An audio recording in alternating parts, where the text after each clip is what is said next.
When I was a child, I loved to watch Wheel of Fortune with my grandparents. You would gather around their television set, play with some toys, and try and guess what that day's puzzle was. But there was one day when a PSA came on, and as a child, it horrified me. Yeah, my parents think I'm sleeping at your house. Yeah, I'm just jumping in the shower. Okay, bye.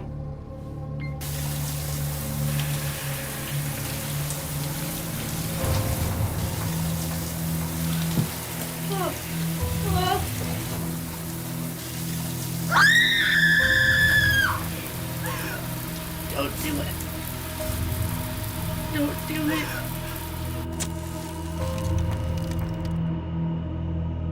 Now, while an adult, I can tell that is just an average PSA. One they'd show on any type of television. You know, they have to warn people not to do drugs. But as a child, that horrified me. That made me stop taking showers. I'm not even joking. My parents had to force me back into the shower by telling me that there was not going to be some creepy ass version of myself sitting in the corner of the shower after I opened my eyes and washed my hair, bleeding. It fucked with me hardcore. My name is Neo Tortrick, and today I would like to go through some childhood horrors of mine. Now, these are all going to be more personal scenarios. I don't really know if any of these horrified anybody else, but some are quite silly. I was, despite the person I am now, who loves horror films and watches them before I sleep, I used to get scared a lot. Like, more often than not. And one of the silliest ones I think I can think of being scared by is the Scooby-Doo Monsters Unleashed behind the scenes. I remember once again, I was at my grandparents' house, and I was kind of going in and out of sleep. And all I remember is waking up to the scene of Scooby-Doo dancing. But then it paused, and he popped out and started talking to you. And then I remember going back to sleep, and when I remember waking up again, Scooby-Doo was gone. And now it was this weird human that they then were CGIing a dog onto. I'm going to have it playing in the background, but I shit you not, that scared me as a kid for some reason. I started going to sleep at night and having nightmares of Scooby-Doo taking over my body. I would just go from being a human to suddenly becoming Scooby-Doo. And it wasn't like I had a choice. So it wasn't like, oh, ha ha ha, look at me, I'm now Scooby-Doo. No, it was just Scooby-Doo took over and I disappeared. I ceased to exist. Scooby-Doo now had my body. It was doing what it needed to do. It was acting and interacting with all the other dancers and all the other actors on that set.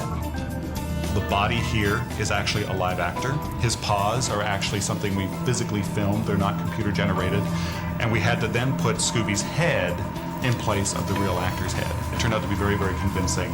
And it gives a different flavor that actually in this particular case works much better than if we had actually animated Scooby all from scratch. Okay, so now, if you thought that was silly and kind of goofy to be afraid of Scooby-Doo of all things, there was a video posted on YouTube where they made a parody of Yogi Bear, specifically the live action, and it ended basically with a recreation of Jesse James. Yogi goes to straighten a painting, and Boo Boo shoots him in the back. And once again, that was something that scared me as a kid.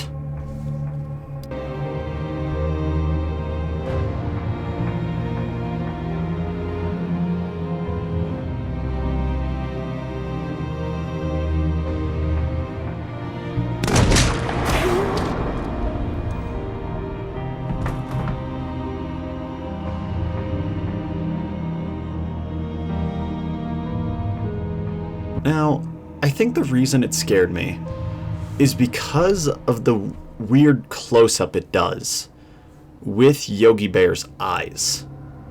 Something about him looking and how uncanny his eyes look, and then it goes to the poster, and then it goes to the weird f***ing boo-boo. All of it, even now, still kind of makes me uncomfortable. It's a funny video now, I can laugh at it. But I kind of sympathize with kid me because seeing that probably would fuck up somebody. Now, do you remember Addicting Games? Because I used to go on that website all the time. I loved playing, like, I think it was called Stick War. I loved playing, like, the Bubble Poppers, any kind of kids game that worked my autistic brain and was like, ooh, this is quick few minutes of fun. I loved that. But I remember one night, I stayed up. It was probably about like 10, maybe 11 p.m. And I was playing Addicting Games on the home computer. What I didn't know at the time is that Addicting Games did have a large teen audience. So they would show horror movie trailers on the sides of the website while you played the video games. And I remember one of the trailers they showed had a killer squirrel. And to this day, I don't know if I actually remember the title, but from what I can remember, there was two specific things. One was a squirrel eating an eyeball, and the other was a squirrel chasing after a police officer before getting crushed. And I think those fit together with the film Rise of the Animals. One, because the poster shows a squirrel eating an eyeball, and two, because of this scene here. And once again, looking back on it, I realize how silly it was of me to be afraid of that. Like, I've seen Terrifier 3, I've seen several horrifying body horror films now. I've even seen the guinea pig films, which are just disgusting. Don't watch those. And yet, as a child, I was afraid of a killer squirrel. And now to the final one. This one, I believe, took place before any of these others. Before the meth commercial, before killer squirrels, before Scooby-Doo. I remember walking out into the front room while my mom, who's a nurse, was watching what I believe was Grey's Anatomy, and from what I found, might have been Grey's Anatomy. And I look at the TV screen, and all I see is this baby with a missing arm. I'm talking there's a baby and its arm, and little nerve endings hanging out of it with like little blood. And that's all I remember. I think I ran back scared and terrified in my room. And I never spoke of it. Because I wasn't supposed to be there. I snuck into the front room. I was supposed to be asleep by that point. But I definitely didn't sleep that night. And for the longest of times, I thought that's how it went. Is I was just like, yeah, there's just an episode of Grey's Anatomy where there's just a baby that loses its f***ing arm. Though luckily, I think I found the episode of Grey's Anatomy, which is titled I always feel like somebody's watching me. And in the Wikipedia for it, it says, an OB/GYN resident accidentally severs a baby's arm during a C-section, but the situation is resolved when the characters work together to reattach it. Like that, there is a happy ending. Just like there is now the ending of this video. So thank you everyone for joining me for this 10 minutes of a test video.